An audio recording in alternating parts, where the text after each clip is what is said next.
Good afternoon, good evening, good morning, depending what time of the day you're watching this. This is APRA Songwriter Speaks, coming at you from the top end. My name is David Garnham.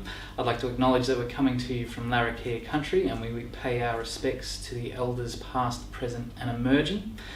And we are in the presence of two of the Northern Territory's finest songwriters. To my left we have Serina Pech, born in Katherine, living in the Northern Territory, not just the Northern Territory, Darwin specifically these days.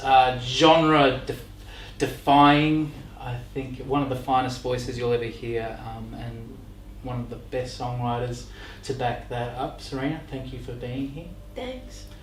Mr. Ben Allen, he uses technology a fair bit under the name Broadwing, and as well as you kind of also don't just defy genres, you do them all.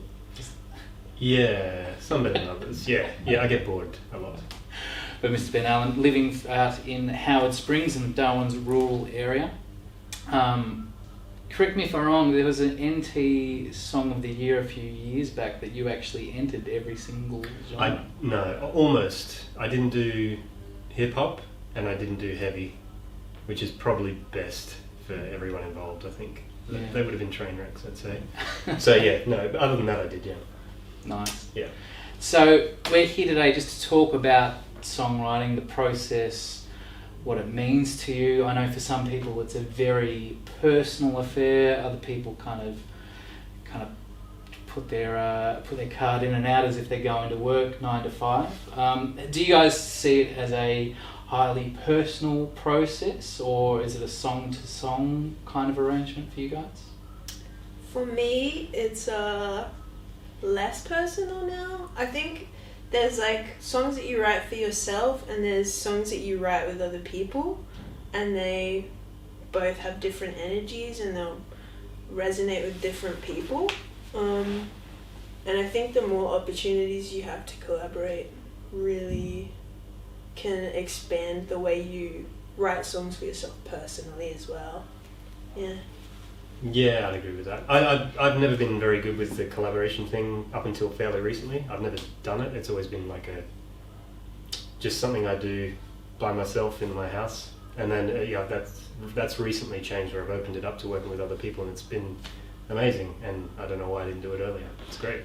True. Yeah. Have you ever had, because I know I've found myself, if I'm doing a co-write with someone I'm familiar with, doing it with a mate, I can sometimes find that a little bit easier. Have you ever done a co-write with someone who was just a straight up someone that you may not have met before, or at least on a social level? Yeah, I did one. It's more like you sort of just writing a melody to go with a song that pre-exists. That's what I've done with people I haven't met, like people online, where they've already written a song basically, and you're just slapping a vocal on top of it, which is a different way to write.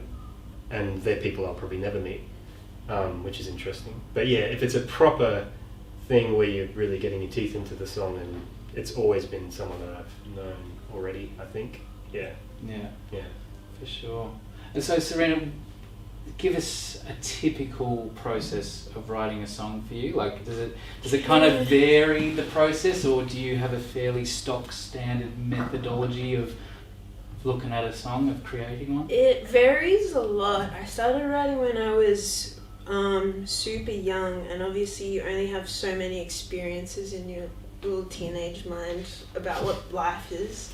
So I felt like at that age when I was starting, it was a lot more structured. I'd think about a theme and like, what does this tie into?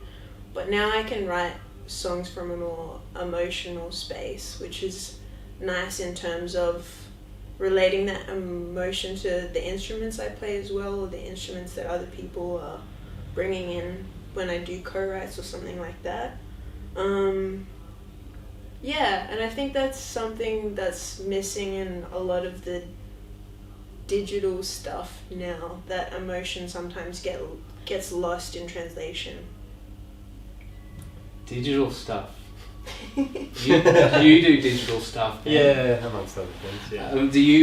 How do you look at? How is songwriting for you? Is it a similar process each time? It changes. Like I've gone back to basics recently. I started doing not that I'm plugging or anything, but I Heart Songwriting.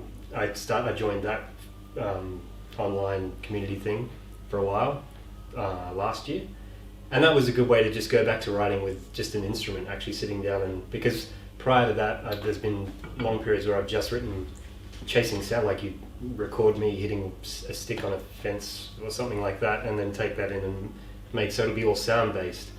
But yeah, it was really good to go back to writing with an actual instrument and having everything done before I started recording. But yeah, it changes a lot. Sometimes I find that I have to constantly trick myself into doing something new, like just sort of put yourself into weird situations, or I don't know. Do you like building like soundscapes first to sort of I used to have your lyrics come into? Yeah. Yeah, cool. Yeah. I like that. Yeah. Do you find that as well? Is it generally music first and then lyrics? No, it always changes, but I'm trying to see things more from a sound perspective now, because I have a whole bunch of new gear to record with, and I want to get familiar with like Logic and stuff like that. So I'm thinking of it more in a production mindset now, which is different as well, because I think previously when I'd just been writing songs on my guitar, you can kind of get in a box, and it really feels that way. And as much as you love singing and you want to be sharing songs with people, it feels like stuck energy, and it's not as enjoyable sometimes.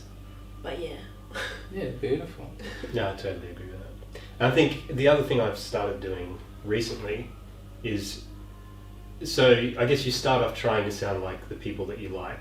That's kind of where, the first 10 years I was writing, it was just me constantly trying to sound like Radiohead. And then there's only so much that you can plow from that field. So I think what I've started doing consciously as like a writing exercise is I'll take someone whose music I really like but doesn't sound anything like what I do, and use that as a reference point or a sort of source of inspiration. Like the first single off my last album was like pretty much entirely based around a Kate Bush song, which it sounds nothing like. Like the end result doesn't sound anything like Kate Bush. I couldn't sound like Kate Bush if I tried, but yeah, to sort of go outside of your direct influences and try and write something, I don't know, that you still appreciate, but yeah. That's fantastic. That's been really useful for me, like in the last year or so. That's a great idea. Speaking of the last year or so, I don't know if anyone's been reading the news or checking the internet, but there was a thing that happened this year which meant that our gigs got taken away from us. Have you guys found COVID-19, how has that affected your writing space? It's actually been really good for me. I guess when a problem happens, you just direct your energy elsewhere, because it's kind of counter to what you could be doing, letting something hold you back. And I've just gotten some new gear and focusing on writing, and So kind of like, because of the kind of craziness that's happened, you can just distract yourself. You can just be like, all this craziness is going on. Yeah, you gotta go with the flow, go with the times, I reckon. Yeah. Mm-hmm. And yourself, Ben? Yeah, to be honest, I don't get out a lot anyway. So COVID has had very little impact on my life. It's affected my day job at a hospital, but so it's made that a bit more crazy and stressful. But yeah, the music side of things hasn't really had any impact at all. Right. Yeah. Do you guys have a noticeable difference in terms of your songwriting as to whether you're gigging regularly or not? I know myself, I find if I'm playing live a lot more, it'll kind of push me towards writing more upbeat songs, and if I'm not gigging so much, I'll just lean right into the slow, sad ones. Do you guys find any correlation between gigs and writing, or does the performance aspect of a song ever sneak into when you're writing a track? Sometimes I used to try and make myself have goosebumps. If that's like a performative thing. I think that's a great thing to do. That's a great thing to aim for. But I've been writing a lot with other people, so it's been more adjusting what I can do and what my strengths are. which I would say are melody and lyric writing, to what they're trying to do. And that's nice because then I don't have to think about my own brain so much. It's not as intense. Like, it can be really intense sitting with your feelings and like the kinds of things you want to say as an artist for just your own stuff, but it's nice having other creative people want to have you in to sort of add to something that they're creating as well. Gigging, I wish it was more of a factor in the way I write. Probably I've got a tendency to go for the slow, melancholic kind of things, which you can't dance to. So I wouldn't mind if it was more of a factor in the way I write, but I think everything affects it. If you're gigging a lot, you definitely do. Like, I've written songs which I've never recorded, they're just a live thing, and they're kind of dumb, and I'm not massively proud of them, but they work in that context, and it shows off, range in your voice and all that kind of stuff. But everything, like, because I do a bit of production work for other people as well, and even working on other people's songs will affect the way I write as well. Because, you sort of think, well, why don't I do that? Like, yeah. I think too, like, from the perspective of the listeners, there'll be songs that I may have just like started writing as a joke, like, and they're like, oh my gosh, that's like my favorite song you've ever written. And I'd be like, really? I've written all these other really deep ones beforehand, but like, if you like that one, then that's cool. So yeah, I wrote a song about my friend's bum one time, and it's kind of like poppy. I did it to a beat, and nobody's heard it yet, but yeah, it's about her bum, and we go out on the town, and like, it's like fun times, and that just really resonates with some people. I suppose that's it. When there's once a song's out in it, whether it be from performance or something that's recorded, like, you're not in charge of it anymore. And it's funny, I suppose, if you've got a preconceived notion about one of your songs, or it's like, oh, don't pay attention to that one, like, that's fine, it's alright. Like, I've got others that, I think that you're probably more proud of, I guess. But I suppose it's interesting to hear you say that you've got a song that you'll play live, but that goes well live, but you wouldn't ever record or release it. Yeah. I don't know whether that is. What about this bum song? Is this going to see? I think so. I think, like, even if it pops up like in a DJ set or something like that, it's like a window for people. People just want a window into, like, I think for people who aren't musical, they just want a window into that life, and if they connect with that song, then that's awesome. Like, I'm gonna connect with you. I think that's nice. That's why I'll keep writing songs about bums, probably. There's concept album. Yeah. Is that what you're going to say? Yeah, right around the corner. Yeah. That's brilliant. I like it. Cool. Now, what made you... Did you make a choice when you were younger about, I want to be a songwriter? And how old were you when you wrote your first song? Or did it just come over time? Or... when did you realise you're like, all right, I'm going to do this. I'm going to be one of them songwriter folk? I was really young when I started playing guitar, and honestly, I don't think, thought-wise, it was nothing beyond guitars are cool. Like, I don't think it was really that. There was no profound, I'm going to be a songwriter kind of thing. But I guess I got serious. I used to write with my older brother a lot. And I guess, once I was around sort of 13, 14 maybe, it became a bit more serious, and lots of angsty kind of songs. Was this the Radiohead? No, that was pre-Radiohead. Right. Yeah, but that slotted right in once it did come. So I don't know, probably around that age was when it became a serious thing. Before that, it was just me trying to play guitar solos as fast as I possibly could. Yeah. Sick. Serina? Definitely not the profession I had in mind.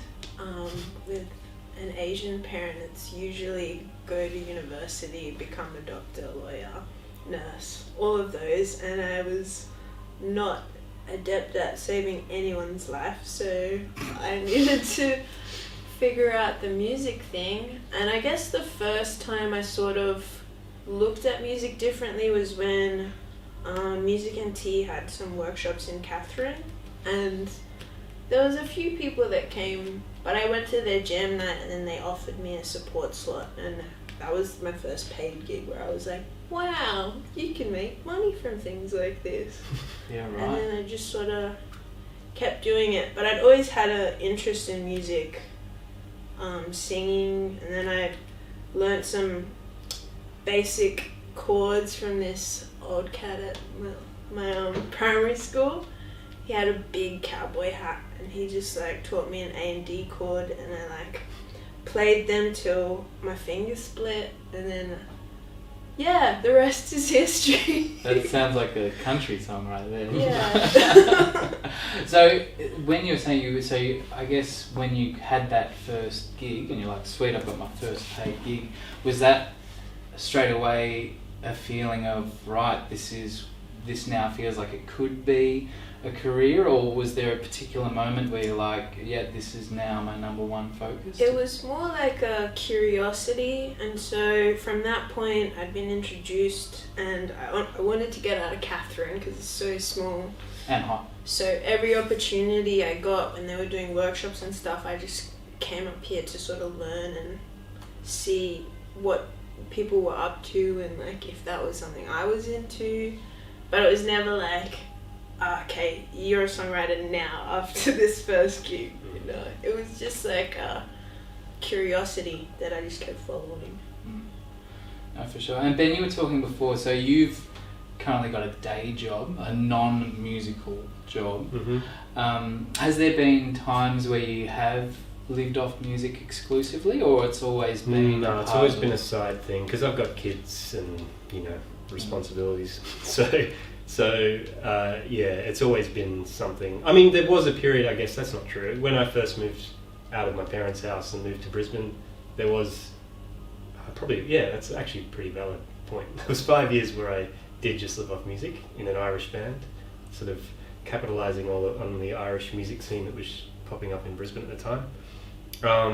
So yeah, that was good. That was like 5 years. I didn't earn much money, but I could claim my instruments on tax. It was awesome. Yeah, that's awesome. So on that point, I've chatted to other songwriters, and obviously having a family is a there's a lot of work in that, I presume. I don't know if I haven't done it myself, here and there, but I'm pretty sure it takes a fair bit of time and resources.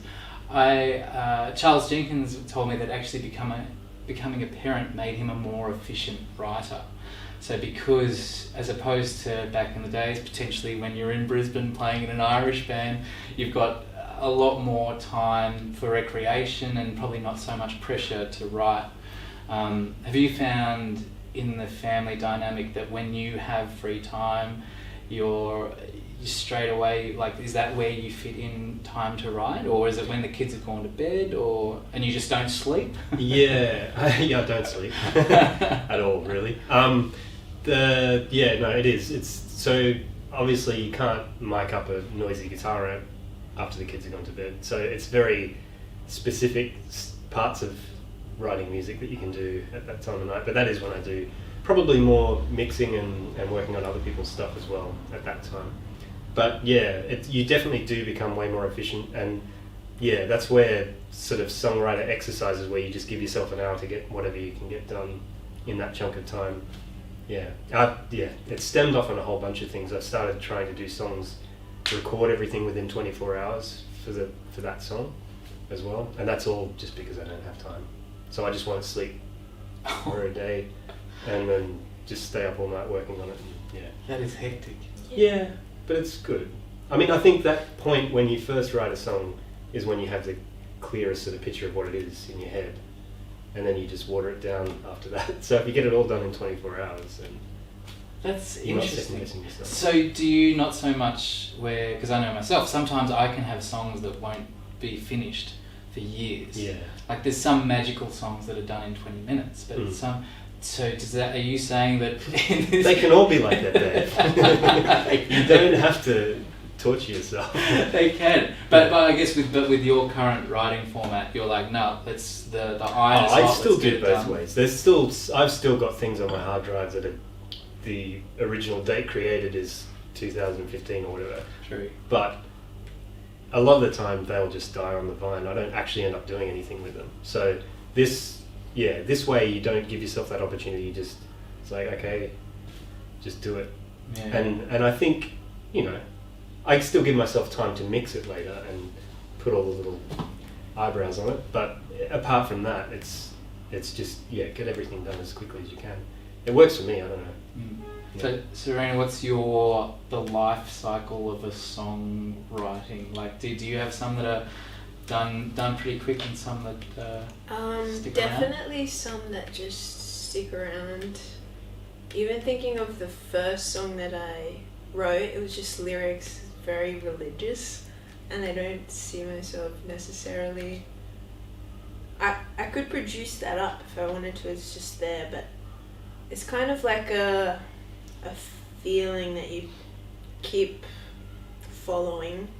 I think when you're really committing to laying something down. But I have lots of just like little snippets of songs that are like, oh, that's nice, and I can like revisit that when I feel like it. But yeah, it'll vary definitely, but they're always there. I just think of that as like more like firewood or something. Yeah. And I can just burn it when I feel like. Yeah, just hopefully it doesn't get soggy in the meantime, or wither on the vine, as you were saying. Yeah. Do you find that songs evolve further once you've kind of made up in your mind that you've finished the song?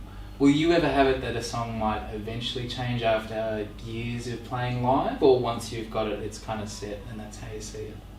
I have found like from the songs I wrote when I was a teenager, playing them now, having had more experience in a live setting and just in the context of songwriting, the meaning kind of changes on its own because you have all of these new experiences to relate it to. So maybe I connect differently to it now. But you wouldn't go and change the words? No, I wouldn't necessarily do that. I do that with covers though sometimes. Oh yeah? It's just for fun. Yeah. Oh, that's great. And then do you once you've is yours locked in stone once it's made? Yeah, I get bored very quickly as well. So I don't really revisit and edit that much. So every now and then I'll cannibalize a song and take something out of an old song that will fit nicely in this one. That doesn't happen a lot, but it does happen. Yeah, true. Yeah. Cannibalize. Yeah, I guess it's an aggressive way to say it, but you know what I mean. I like that. It's a cool word. Yeah. I also like the picture you painted with saying the song would wither on the vine. Mm-hmm. Lots of negative, negative turns of phrase. Yeah. But I think self-editing is a very important thing to do. I think the difference between a good songwriter is a great songwriter is that you, like, instead of having a throwaway song that just might get lazy with songwriting or with whatever particular aspect, I think self-editing can sometimes is a very important thing, and not all songwriters do. I know for me personally, I'll generally do that in the process of writing, more so when the song's finished. I don't know how you guys see that in terms of your songs, whether you there's some songs in your catalogue that you don't touch anymore, or whether at what stage of the writing process would you fall in and out of love with your songs, if that's a thing that you experience? I definitely do experience falling in and out of love with them. Do you have any songs you hate? Yes. Ha! To perform? I just took it at hate. Yeah. Hate to perform. Probably more from a logistics point of view, because I record as I write, or pretty soon after I write. So just the logistics of trying to get the idea across when it's just me or maybe one other person, and I've got all these strings and layered harmonies and stuff.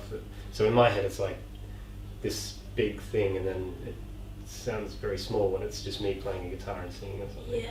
So I think that there's certain songs that I know are really good songs, but I just can't find a good way to translate them live. So that's probably frustrating. Yeah. Yeah. Interesting. Yeah. And do you have to find you ever self-edit, or are you? It's like everything that comes out's gold.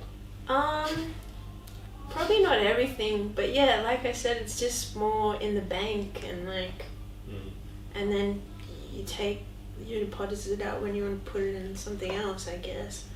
I think in terms of my own stuff personally, I'm thinking more about, I think collaborating with other people and seeing how they work, and then seeing what my strengths are in those contexts, have definitely helped me recognize my own individual sound more, which is something I don't think I was as keyed into as I feel having that experience now.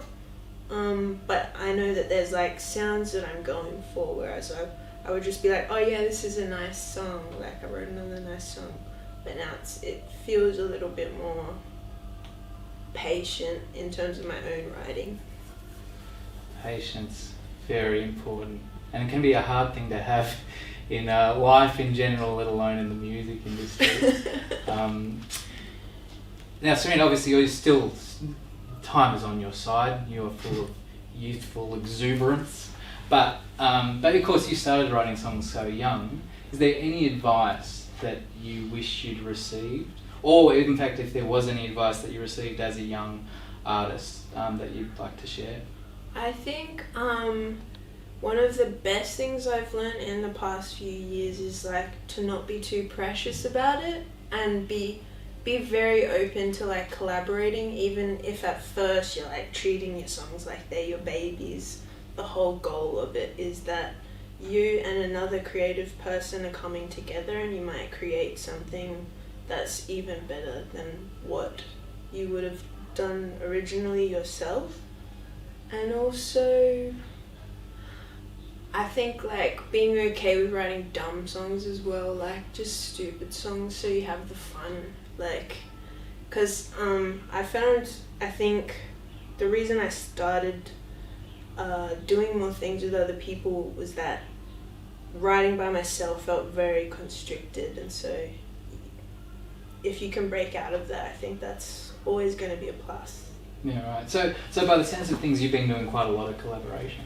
Yeah, I've done a lot of writing with Queer James recently, and there's some opportunities to sort of do soundtracking in a theatre context now too, which is like more atmosphere, and it's like, yeah, it's completely different to like thinking of words to like fit something. Yeah, beauty. And Ben, what advice do you wish you'd heard? Or? Yeah, probably similar things. Not to be so serious, probably. I think because I was so into music, like it was such a huge part of my brain, I took it really seriously, and I didn't really have any... I would never write songs about people's bums. I still haven't. That, and just, I don't know. I think not worry about complexity. I used to, I said I used to write songs with my older brother. He was into prog rock, so time signatures had to be weird, weird chord changes and stuff. So I just spent so much time doing that, and it wasn't always that much fun. And the results probably weren't that fun for other people either, a lot of the time. So yeah, that'd probably be it. And collaboration, I should have done that earlier. Yeah, just calm down a little bit, probably. Is what I'd say. Just take it easy. Ease up, turbo. Yeah. So on that word fun, then, do you still have fun when you're in this music game? Yeah. Great. Yeah. Yeah. Not all the time. Sometimes it's frustrating. Yeah. Probably more the mixing side of things can be frustrating. When you sort of get given something to mix, it's probably just beyond your ability.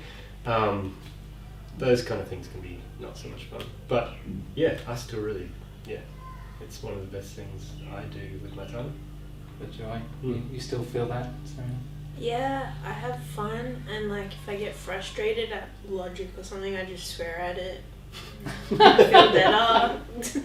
So that's nice. That's sweet. So it's more technology frustrations as opposed to yeah, the it's concept. just like the learning curve. But I think if you get over that hump, then it's like everything's suddenly at your disposal. Like there's so many artists popping up out of the woodwork, and I think one of the really good things about having the pandemic this year has been connecting locally within the community.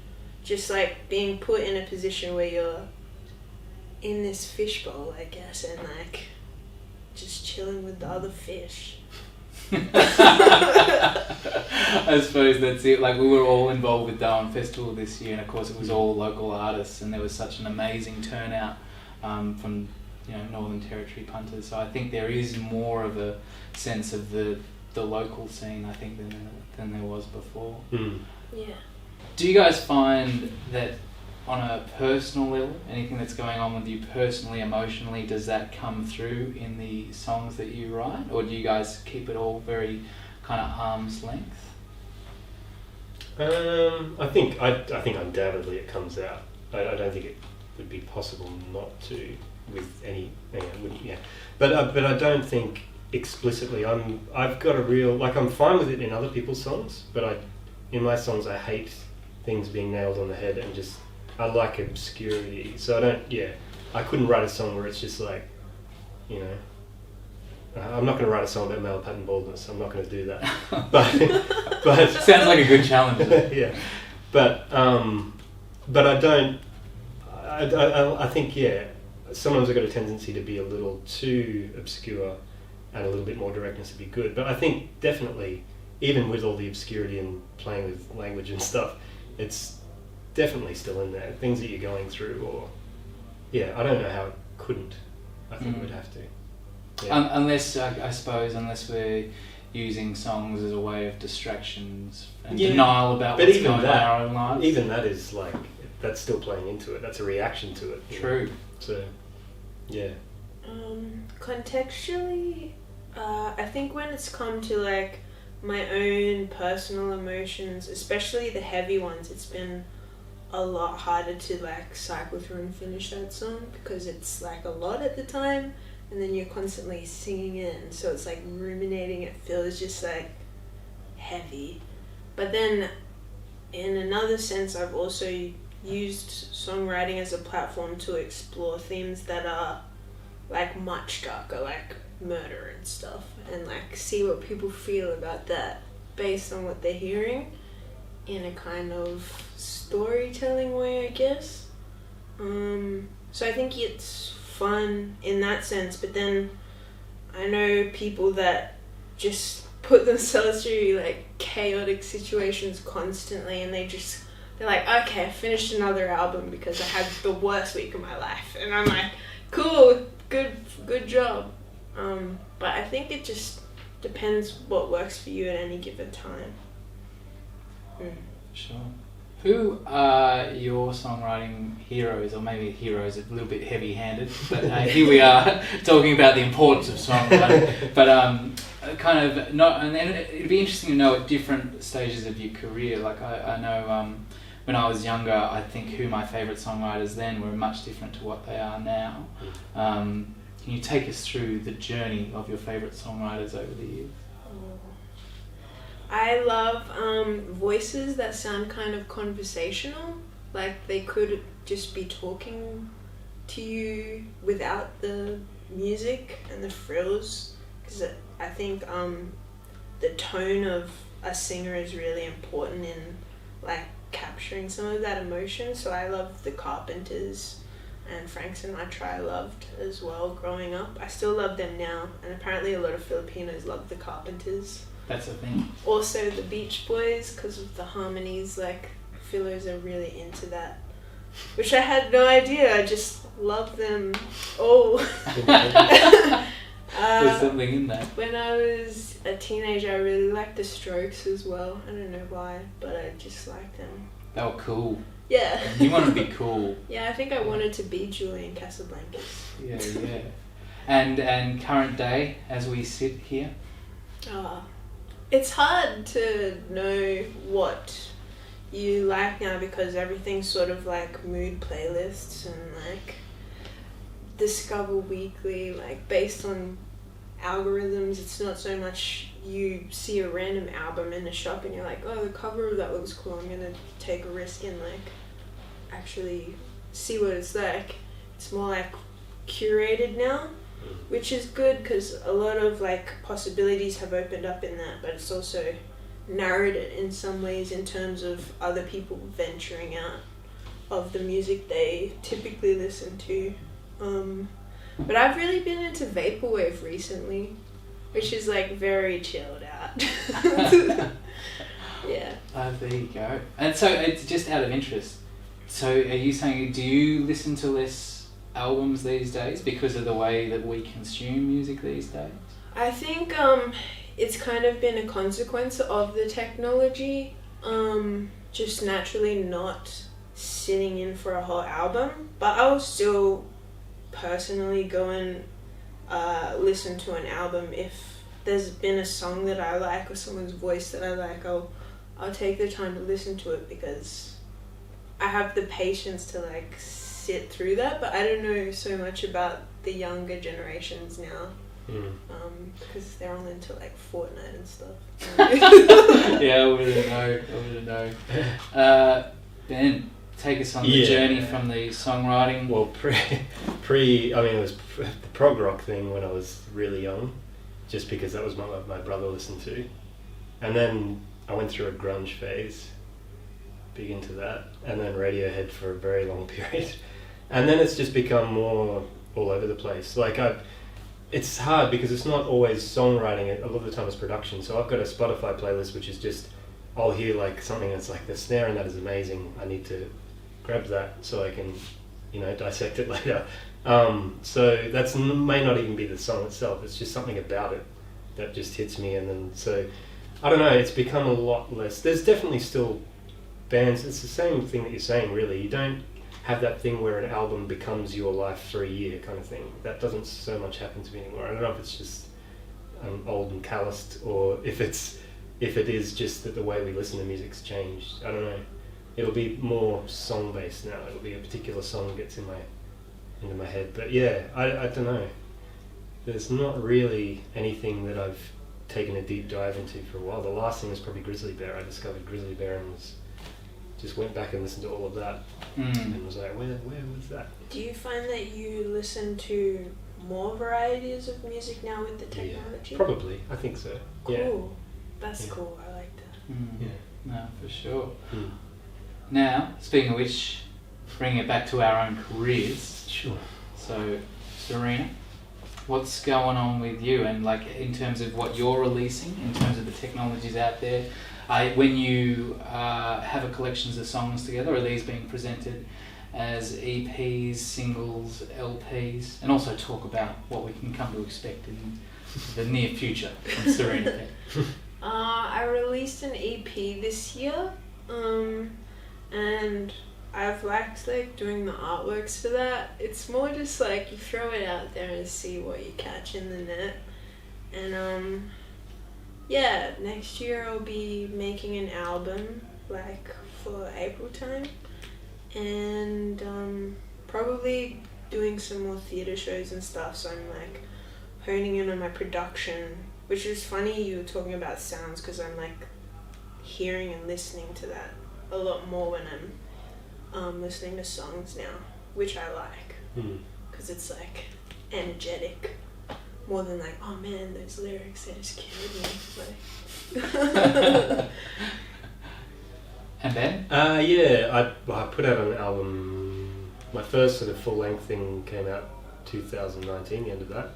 And then we were going to have a big sort of launch and everything, and then that COVID kind of put the kibosh on that. So yeah, the main thing lately has been trying to focus on a band version of what I do, which I've never really done properly. I've had sort of half-hearted attempts, which have been great, but yeah, really trying to work out how to make these songs translate to a live thing. So that's the main focus at the moment. So you'd like to do more live performance? Yeah. I'd like for that to be less of something I worry about and more something I enjoy. Yeah. So I've gotten pretty good with loop pedals and that at getting certain songs to work live, and I'm comfortable with that now. But yeah, it'd be good just to kick it up a notch and try not to blow my voice out when I'm playing with a live drummer, which is what I always do. I get overexcited, I get giddy, and I sing really loud, and then by 3 songs in I've got no voice left. So yeah, it's about tempering that a little as well, becoming a proper singer. There's always something to work Yeah. on. Well, just in closing, something I like, Christian and I thoroughly enjoy asking songwriters. Quickly tell me about the last song that you wrote and how you feel about it. I've mostly just been doing sort of vocal pad things for James's album that he's going to put out next. So they haven't necessarily been lyrics or anything. It's just, I'm just a texture. That's the way I see myself in that. You're an instrument. Yeah. So like layered kind of. Yeah, vocals. vocal things and or just a little chant or something. Yeah, right.